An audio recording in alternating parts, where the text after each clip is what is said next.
कि इतिहास हमेशा लड़ने वालों का लिखा जाता है, बुद्धिमान बनकर घर में बैठने वालों का नहीं लिखा जाता। लड़ेंगे, जीतेंगे इंशाअल्लाह। मैं आप लोगों से पूछना चाहता हूं कि आज तक कभी आपने भाजपा को वोट दिया कभी वोट? कि खुद ही गिर जाएगा हमें नफरत से मिटाने वाला है, हमें खून टीपू सुल्तान के घराने वाला, और दिलो जान से प्यारा है ये जन्नत सा वतन, हमारा जूता भी पाकिस्तान नहीं जाने वाला। यही रहेंगे और इंशाअल्लाह आपका सामना करेंगे जो हमारे संविधान ने हमें अधिकार दिया है। चलिए इसी के साथ आप लोगों के बीच में बापू नगर विधानसभा के नौजवानों के दिलों की धड़कन, एक ऐसा नौजवान कि ऑल इंडिया मजलिस इत्तेहादुल मुस्लिमीन ने उस नौजवान के ऊपर, उनके कंधों पर यह जिम्मेदारी दी है कि इस बापू नगर के अंदर, यहाँ के हर गली गली मोहल्ले में मजलिस के झंडे को गाड़ेंगे।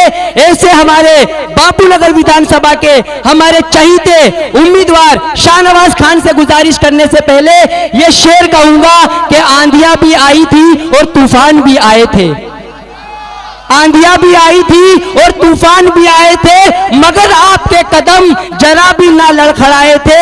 और ये इज्जत और शोहरत जो आपको मिल रही है, ये उसी का सिला है कि आप एक दिन वक्त से टकराए थे। चलिए इसी के साथ आप लोगों के बीच में शाहनवाज खान और सीबू भाई।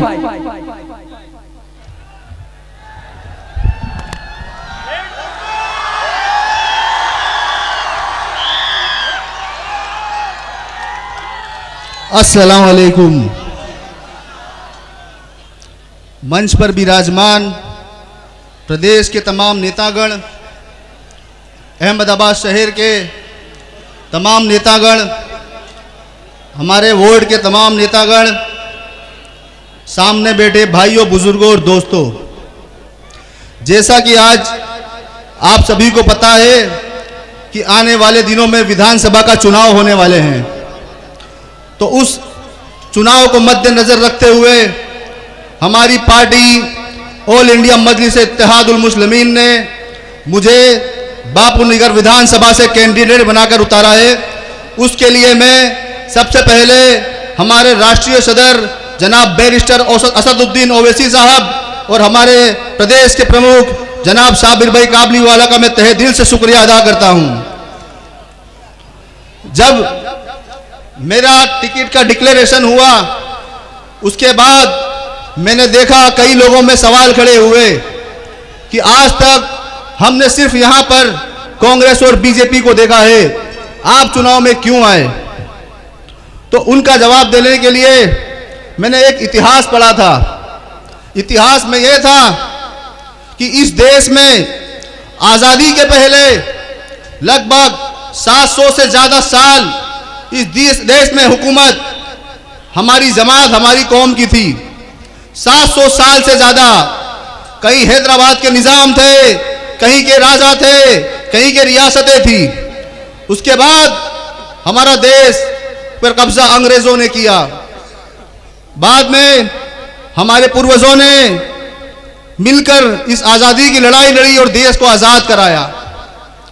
आज़ाद हिंद के बाद सबसे पहले सरकार बनी कांग्रेस पार्टी की।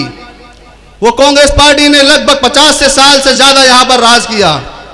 50 साल से ज़्यादा राज करने के बाद 2003 या 2004 में केंद्र सरकार द्वारा एक कमेटी गठन हुई थी जिसका नाम था सच्चर कमेटी। उस कमेटी की रिपोर्ट ने बताती है कि आज की तारीख में हिंदुस्तान में रहने वाला मुसलमान दलितों से ज़्यादा बदतर जिंदगी जी रहा है। ऐसा क्या हुआ इन 50 सालों में, 55 सालों में मुसलमानों को नौकरी नहीं मिल रही? हमारा देश का मुसलमान इतना पिछड़ा क्यों है? मुसलमानों की शिक्षा क्यों पीछे चली गई? अगर आप लोग ये पूछते हो कि आप भाजपा को क्यों नहीं बोलते, क्योंकि हमने आज तक भाजपा को वोट ही नहीं दिया। मैं आप लोगों से पूछना चाहता हूं कि आज तक कभी आपने भाजपा को वोट दिया कभी वोट? चाहे वो कॉरपोरेशन के चुनाव हो, चाहे विधानसभा के चुनाव हो, चाहे लोकसभा के चुनाव हो, हमने हमेशा कांग्रेस पार्टी के लीडरों को अपना लीडर माना और उन्हें वोट दिया। हमने उन्हें जिताकर कॉर्पोरेटर बनाया, विधायक बनाया, सांसद बनाया, लेकिन उन्होंने हमारे लिए क्या किया? कुछ किया? क्या है हमारे बापूनगर विधानसभा में? आप बताओ मुझे। क्या बच्चों को पढ़ने के लिए सरकारी स्कूलें हैं? क्या अस्पताल है? क्या लाइब्रेरी है? एक मैदान था मोरारजी चौक का, आज क्या हालत में है? उस पर भी गुजरात सरकार कब्जा करने के है, लेकिन हमारे विधायक की आवाज खुली है कि बार नहीं खुली। उसके बाद ये लोग कहते हैं कि लड़ोगे, क्या कर लोगे, वोट काटोगे। तो उन लोगों से मैं कहना चाहता हूं कि इतिहास हमेशा लड़ने वालों का लिखा जाता है, बुद्धिल बनकर घर में बैठने वालों का नहीं लिखा जाता। लड़ेंगे, जीतेंगे इंशाअल्लाह। रिजल्ट चाहे जो भी हो, इज्जत और जिल्लत देने वाला अल्लाह है। वो जो फैसला करेगा मेरे हक में मुझे कबूल है। लेकिन आने वाले समय में मैं ये चाहता हूं कि हमारे विस्तार का, हमारे एरिया का, हमारा लीडर हमारे बीच का हो, जो आपके सुख दुख में खड़ा हो, जो आपके तकलीफों में खड़ा हो। वरना आज तक होता क्या है, ये कांग्रेस के लीडर अजान और अजान की बात बोलेंगे। ऐसा नहीं है कि हम पहली बार यहां चुनाव में आए हैं। पिछले साल जब कॉरपोरेशन के चुनाव हुए थे तब भी हम चुनाव लड़े थे, और आप लोगों ने भर भर के आपकी प्यार से, आपने मोहब्बतों से नवाजा था। उस टाइम भले हम हारे थे, कुछ वोटों से हार गए थे, लेकिन तब भी हमने काम करना बंद नहीं किया। हमने चाहे पानी का आंदोलन हो, चाहे रोड रास्ते का आंदोलन हो। पिछले दिनों जनरल हॉस्पिटल के पास रहने वाले गरीब झोपड़पट्टी वालों, उन्हें कॉरपोरेशन ने नोटिस दिया, उन्हें मकान तोड़ने का नोटिस दिया। उस वक्त भी हम उनके लिए लड़े, मेयर की ऑफिस का लड़े, कमिश्नर का घेराव करा, रोड पर आंदोलन करा। जब कुछ ना हो सका, उसके बाद हम हाई कोर्ट गए, और हाई कोर्ट का यह ऑर्डर आया कि जब तक उन गरीब मजदूरों के लिए आप नए मकान खड़े नहीं करेंगे, तब तक आप उन्हें खाली नहीं कराएंगे। महमदाबाद में रोजा रोजी की दरगाह है। पिछले साल वहां के कैबिनेट मिनिस्टर अर्जुन सिंह, उनके लोगों ने वहां हुड़दंग मचाया, उस दरगाह के अंदर घुसे, गुलाल फेंका, देवी देवताओं की मूर्तियां रखी, पूजा करा। तब उस वक्त वहां पर पहुंचने वाला कांग्रेस पार्टी का कोई लीडर नहीं था। अगर वहां कोई पहुंचा था तो हमारे लोग थे, और उस टीम में मैं खुद वहां हाजिर था। हमने वहां पहुंचकर सबसे पहले दरगाह की साफ सफाई करी।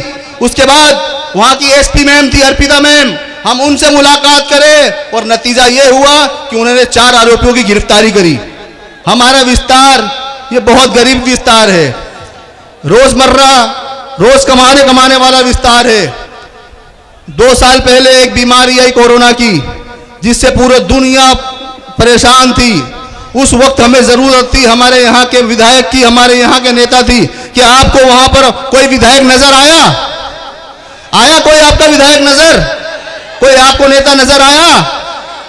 अगर नजर आया तो यहाँ के अवाम, जो नौजवान जो संस्थाएं थी, ऐसी एक संस्था हम भी चलाते थे, और सबसे पहले उन गरीबों के लिए खाना शुरू करने का काम मेरे बड़े भाई और मेरे दोस्त अल्ताफ भाई ने और हम लोगों ने मिल के किया था। मुझे याद है कि कोरोना के लॉकडाउन के सिर्फ 3 या 4 ही दिन हुए थे, हमने बिलाल कॉम्प्लेक्स से लोगों को खाने का इंतजाम किया था। वहां पर एक अपंग अपाहिज व्यक्ति आया था, अपने 6-7 साल के लड़के को लेकर दूर से हमें देख रहा था। हम उसके पास गए, उससे पूछा कि क्या तकलीफ है, क्यों खड़े हो? तो उसने कहा मुझे खाना खाना है। तो मैंने उससे पूछा कितने लोग हो आप? बोले बस हम 2 लोग हैं। बोला ठीक है। तो फिर मैंने एक लड़के को भेजा वहां पर, मैंने उन्हें खाना दे दो। वो खाने की 2 पैकेट जैसे ही हमने उसके हाथ में रखा, वो फूट फूट कर रोने लगा। मैंने उससे पूछा क्यों रो रहे हो? तो उसने बोला कि मैंने 2-3 दिन से खाना नहीं खाया, मेरे साथ साथ मेरे बच्चे ने खाना नहीं खाया। ऐसी परिस्थिति से हम पूछ रहे हैं यहाँ पर, कहां गई थी आपकी इंसानियत? कहां गई थी आपकी इंसानियत जब हमारे विस्तार के नौजवान भूखे मर रहे थे? नूर महल होटल के पीछे ममदू मास्टर की चाली है, मुल्ला इब्राहिम की चाली है, वहां के एक इंसान ने फांसी लगाने की कोशिश करी। तो अल्ताफ भाई हम लोग गए थे उसके घर, उनसे पूछा क्यों फांसी लगा रहे हो, क्यों आत्महत्या करने की कोशिश करे हो तो उसने बोला कि मेरे घर पे अनाज नहीं है, मैं अपने बच्चों को खाना नहीं खिला सकता, मैं कैसे जीऊं। ऐसे परिस्थिति में हम लोगों ने यह दिन गुजारा है। तो आपकी नेतागिरी कहां चली गई थी उस दिन? वोट लेने आप चले आते हो। तो इसलिए हम चाहते हैं कि अब बदलाव हो। आपके विस्तार का नेता, आपके विस्तार का आगेवान आपके बीच का हो, जो आपकी दुख तकलीफ को समझता हो, आपके साथ खड़े होता हो, आपके मुद्दों की बात करता हो। अब हमारे विस्तार का नेता यहां का कोई पटेल या परमार तय नहीं करेगा, आप लोग तय करेंगे कि यहां पर कौन नेता बनेगा। आप नेता बनो, आप वोट लेने वाला बनो। हमारे असद साहब की यही चाह है कि अपनी एक लीडरशिप खड़ी करो, एक सियासी लीडरशिप खड़ी करो, क्योंकि अब तक जब तक आप सियासत में नहीं आएंगे आप कभी तरक्की नहीं कर सकते। तो मेरी आप लोगों से एक यही गुजारिश है, आने वाले चुनाव में, आने वाले दिनों में जब चुनाव आएंगे तो मैं भी एक उम्मीदवार हूं। आप लोग पतंग के निशान को वोट देकर मजलिस को जिताएं, मुझे जिताएं, साबिर भाई काबलीवाला का हाथ मजबूत करें, असद साहब का हाथ मजबूत करें। असेंबली में हम जाएं, हम मुसलमानों की आवाज बने, उनकी लड़ाई लड़े, उनके दुख तकलीफों को उठाएं। अपनी बात को मैं यहां खत्म करता हूं। अल्लाह हाफिज।